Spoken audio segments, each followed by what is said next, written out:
श्री दत्त महात्म्य अध्याय 28 कथाभाग। अश्वतर नागाने पुत्रांना सांगितले की आता त्यांनी काहीतरी निमित्त करून ऋतुध्वजाला घेऊन यावे। त्यानुसार त्यांच्या विनंतीवरून राजपुत्र निघाला। मग ते गोमती नदीतीरी आले। पुढे रस्ताच नव्हता तेव्हा तो शंकित झाला। तोपर्यंत त्याची समजूत अशी होती की ते कुणी तपस्वी पुत्र असावेत, पण आश्रम न दिसल्यामुळे तुम्ही खरे कोण आहात असे राजपुत्राने विचारले। आपण नागपुत्र असल्याचे सांगून ते त्याला पाताळात घेऊन गेले। मग नागराजाने त्याचे आदरातिथ्य करून पाहिजे तो वर मागण्यास सांगितले। विशेष काही न मागता संकोचामुळे तो गप्प राहिला। मग त्या दोघा पुत्रांनी मदालसेचे वृत्त सांगितले। नागराज म्हणाला की तो मायाशक्तीने मदालसेचे दर्शन लगेच घडविल। त्याप्रमाणे तो आत जाऊन मदालसेला घेऊन आला। तिला पाहताच राजपुत्र तिच्याकडे धावून जाऊ लागताच नागराजाने त्याला आवरला। नंतर विधीपूर्वक कन्यादान केले व दोघांचा विवाह करून दिला। सर्वांना वंदन करून व त्यांचा निरोप घेऊन नागपुत्र व मदालसा यांच्यासह तो पित्याकडे आला। तिला पाहून राजपरिवार आणि दरबारी प्रतिष्ठित जन आश्चर्यचकित झाले। नगरवासी लोक ते नवल पाहावे म्हणून आले। राजाने मोठा उत्सव केला। संपूर्ण राजधानी सजवली।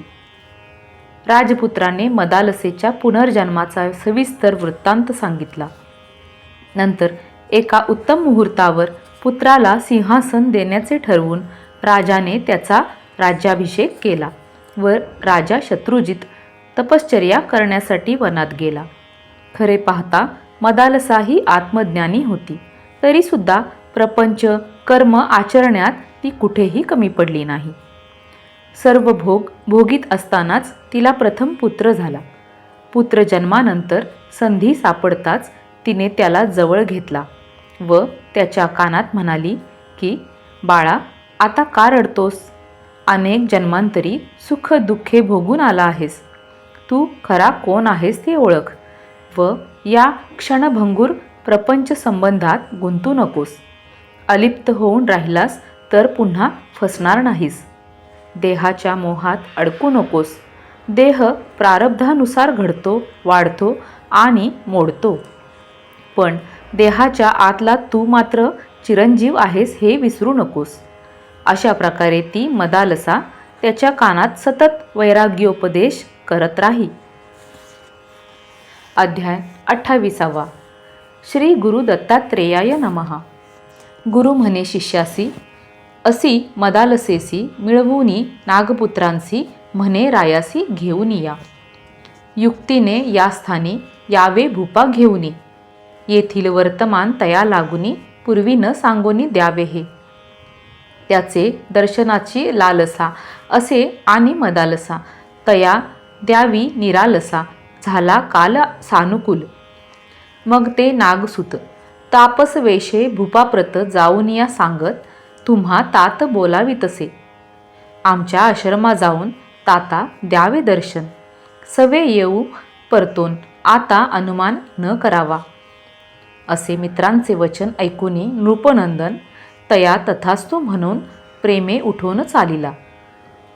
नृप म्हणे मित्रांसी न तोडवे प्रीतीसी, म्हणून तुमच्या आश्रमासी निश्चयेसी जाऊया। ददाती प्रतिगृहांती गुह्यमाख्याती पृच्छती भुक्ते भोजयते सैव षड्विधम प्रीतिलक्षणम। हे प्रीतिलक्षण मी मनी आणून आता आलो उठून असे म्हणून चालती। येऊनी गोमती तीरी नृपा धरती ते करी नेऊ इच्छिती जलांतरी नृप अंतरी चमकला। हे वानप्रस्थाचे सुत नृप तोवरी मानित शासंक होऊनी राजसुत म्हणे इत्यंभूत सांगा आधी। ते हसोनी बोलती मग पाताळी जो अश्वतर ईश्वरी ज्याचा अनुराग सर्व योग जाणे तो आम्ही त्याचे सुत तुला नेऊ पाताळात भीती न आणि मनात घडेल तात दर्शन. असे तया सांगून योग प्रभावे करून तया पाताळी नेऊन पितृदर्शन करविती.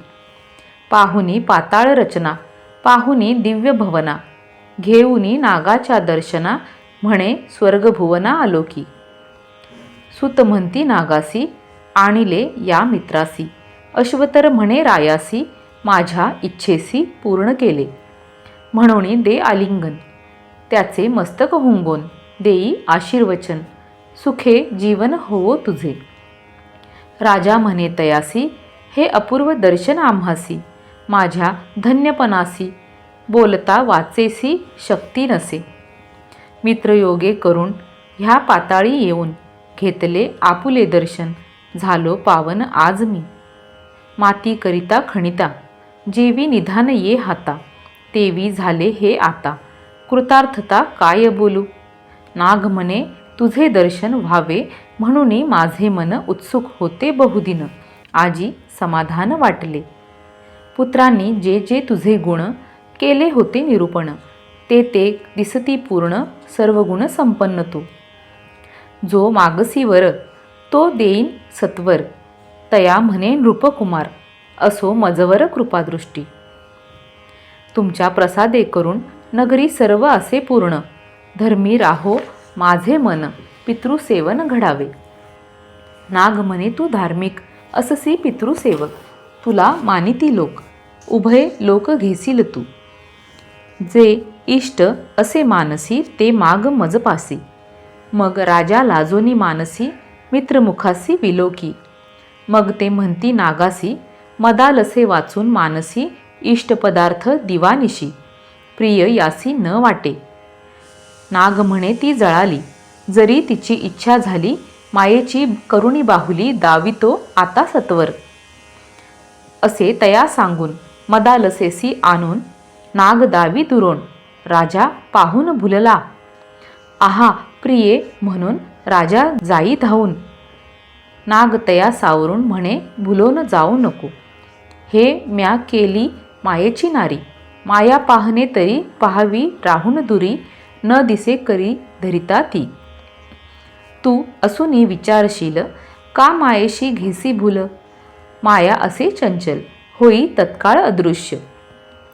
असे नाग सांगे तरी तो व्याकुळ झाला अंतरी, म्हणे प्रियेला धरीन करी, न करी विघ्न तू आता. मग वल्लभे म्हणून पडला तो राजनंदन, नाग तया उठवून म्हणे मन सावरी, ही तुझी मदालसा शिवाचा हा प्रसाद असा. म्हणून दाविली मदालसा म्हणे सुखी असावे तुम्ही. मग नाग संतोषून विधीने देई कन्यादान, अमूल्य रत्नाभरण देऊन नृपनंदन गौरविला. अनुग्रह सरस्वतीचा प्रसाद श्री शंकराचा, सांगोनी नाग म्हणे अमुचा हेतू पूर्ण झाला. असे नाग बोलुनी काही काल राहवोनी, तयांची करी बोळवणी पुण्यखानी अश्वतर. राजा म्हणे हा उपकार यासी नसे प्रत्युपकार, याचा पडता विसर कृतघ्नत्व येईल. स्वल्पमप्युपकारम यो न वेत्ती मनुजाधमहा, कृतघ्ना स तू विज्ञेयो ब्रह्मज्ञादतिरिच्यते. असे राजा बोलून पत्नीसह अमृतपान तेथे राजा करून नागा वंदून चालिला. सवे घेऊन मित्र दोन पत्नीसह नृपनंदन, पुरा समीप येऊन कळवी वर्तमान पितयासी. ऐकता राजा हर्षला, पौरांसह पुढे चालिला. त्वरे येऊनी भेटला म्हणे आला पुत्र सत्य. पाहुनी मदालसेसी आश्चर्य वाटले सर्वांसी, म्हणती पुन्हा ही आली कसी, जशीसी तशी मागुती. रूपतेची वयतेची, आकार तोची शब्द तोची, भासतो स्वभाव तोची, आश्चर्य हेची वाटते. राजा म्हणे जी जळाली ती मागुती कैसे आली, हे कोठे मिळाली किंवा बाहुली मायेची. असे राजा म्हणून पुत्रा देई आलिंगन, प्रेमाश्रू टाकून कंठ भरून रडत असे. म्हणे पुत्रा तू धन्य, तुझे अपार पुण्य, तुची होसी लोकमान्य, नसे अन्य तुझ समान. देवाची कन्या वरिली, ती दैवे नष्ट झाली, पुन्हा तीच मिळविली, कीर्ती ही भली पसरेल. सर्व पौरलोक येती, मदालसेसी पाहती, त्यांच्या हर्षा नाही मिती, म्हणती ईश्वर पावला. सर्व नगर शोभविले, ध्वज उंच उभारिले, मार्गी चंदनाचे सडे तिधले, समोर आले सर्वजन, भेरी दुंदुभी वाजती, कन्या लाया टाकती, पुष्पांचे वर्षाव करीती, प्रेमे नृपती सुतावरी.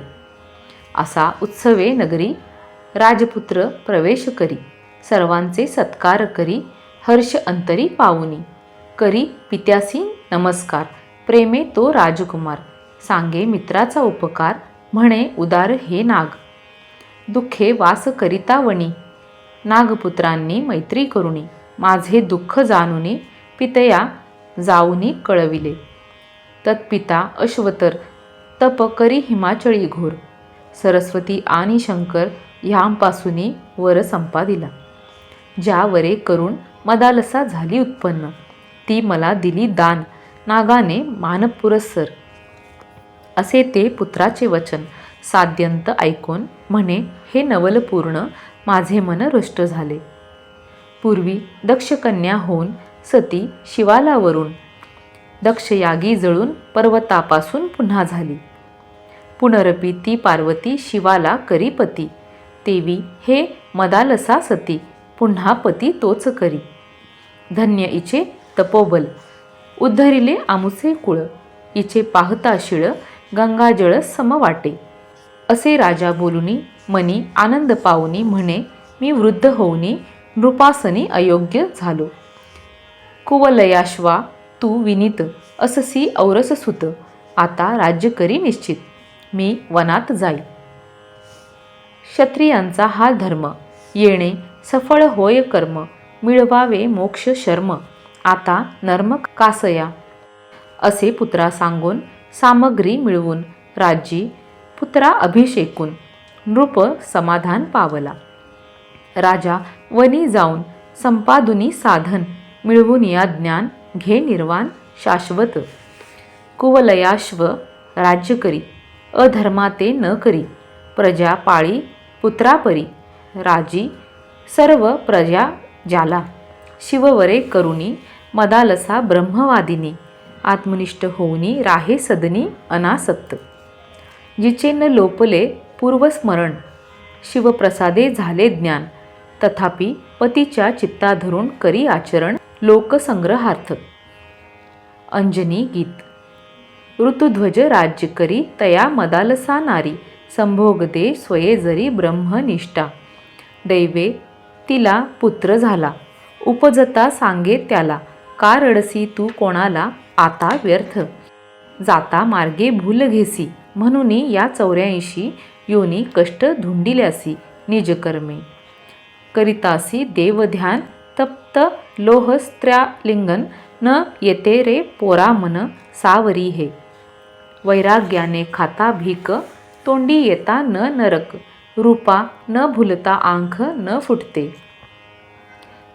नाना योनी त्वा धुंडिता, येथे मार्ग न ये हाता, मार्गावरी तुरे आता पातलासी. नको रडू उगी राहे, बुडशील मिथ्या नोहे, तुझा मार्ग तूच पाहे विचाराने. जन्म मरणा रडसी, तरी त्याच्या संबंधासी, कदापि तू न शिवसी निर्विकार. जो मातेच्या विटाळात भेटता रक्तरेत, विष्ठामूत्री झाला मूर्त, तो तू कसा. हाडा मासाच्या देहासी, मूर्खपणे भुललासी, त्याच्या योगे संबंधासी घेसी व्यर्थ. कोण माता कोण पिता, कोण तुझी कांता सुता, अविचारे ही ममता का धरिसी. हाडा मासावरी कात, विष्ठामूत्र त्याचे आत, त्याला मी ऐसी भ्रांत येऊ न दे.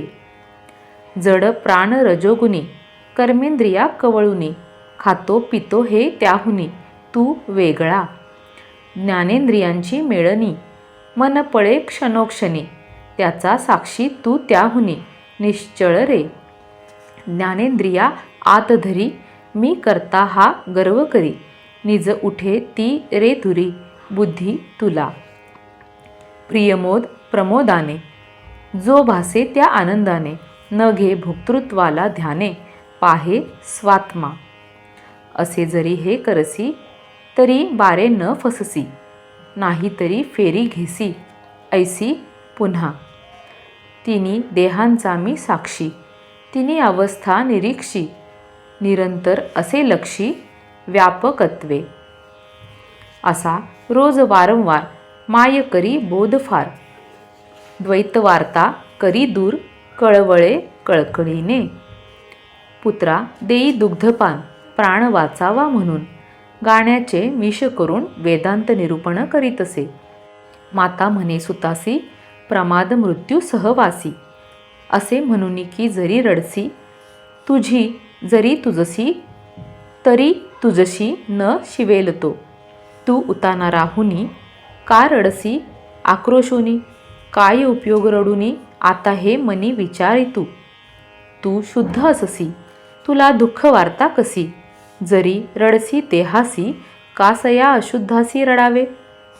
देह असे जायाचा तो खचित जायाचा, स्नेह सोडूनी जायाचा इजा याच्या अभिमाने ये. तू असोनी असंग तुला ये की देहाचा संग, देहनाशे तुझा न भंग रडावे का मग देहासी. तू विश्वाचा जनक तुझे पोटी सर्व लोक, तू कोणाचा कसा लेक मानिसी दुःख अविचारे हे. पंचभूतांचा समूह अन्नमय हा देह, हा दुःख शोकावह महामोह गेह हे की. हा प्रत्यक्ष दिसत असे, हा तो अत्यंत जड असे, त्याला चैतन्य म्हणावे कसे, नश्वर असे हा खास. तू म्हणसी हा वाढतो सुख दुःखा जाणतो, शीतोष्णादी ओळखतो मग तो कसा जड. तरी ऐक विशद जे ब्रह्म सच्चिदानंद, ते न घडे न वाढे निर्विवाद. ते आनंदकंद सदा असे, इटा डाळता भिंत असे जशी वाढत, तसा अन्नाने हा वाढत. असे सच्चिदनुग्रहे जो सुख दुःख साक्षात्कार, तो मनाचा व्यापार. मनव्यापी शरीर सुख दुःखाचा विचार तयासी, तेही जड असून चैतन्याभासयुक्त होऊन सुखी दुःखी भासे हेही अज्ञान. ज्ञानशक्ती ब्रह्माची मनोद्वारा त्वगिंद्रिया व्यापिता त्या आत्मया, शीतोष्णादी निश्चया करवे अन्या नोहे हे. माझा देह म्हणसी मग तू देह कसा होसी, तू असंग अससी तुझी या देहाशी व्याप्ती कशी बोल रे. अध्यासाने हा भ्रम घेसी, अहंता ममता वागविशी, यामुळे व्यर्थ फससी तरी भ्रमासी दूर करी. तू अससी अत्यंत शुद्ध चैतन्यरूपी प्रबुद्ध, रक्तमांसात्मक देह अशुद्ध जाण तू. असा बोध वारंवार माता करी निरंतर, द्वैतवार्ता कानावर येऊ नेदी सर्वथा. इति श्रीमत् परमहंस वासुदेवानंद सरस्वती विरचिते श्री दत्तमहात्म्ये अष्टाविंशो अध्यायः. श्री दत्तात्रेयार्पणमस्तु.